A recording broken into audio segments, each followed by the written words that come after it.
have you ever been stiffed by a booker? And if so, what did you do about it?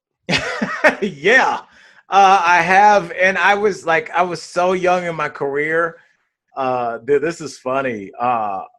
This club's gone, but this is in Florida. Richie, where the heck is that club? Port Charlotte. There used to be a club. It was a restaurant bar that turned into a comedy club at night. It was at a place called the Time Out.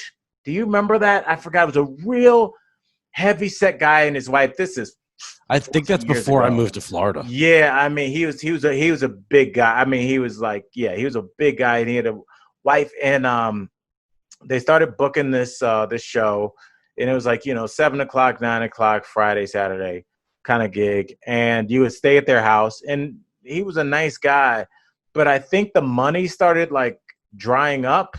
And so probably maybe the third time I ever performed, he would just pay me on Saturday after my 2 or 3 shows. And, the show's over and I'm kind of hanging by the bar, just hanging by him. And he didn't mention anything about payment. So I just stood next to him like Secret Service.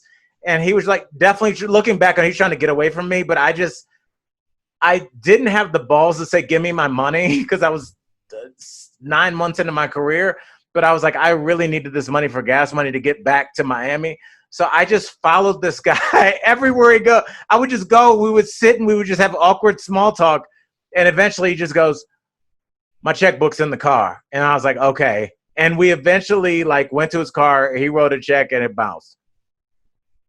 But that's the career. That's what it is. It's funny now.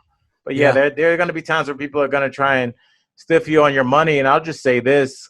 One thing that's helped me, and I wish I had been able to tell my younger self as a comic, is just present yourself how you want to be treated.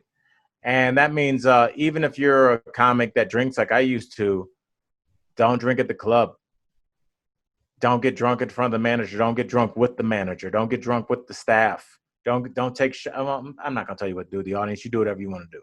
I'll just say this. When you start drinking in front of people, they think they can mess with your money.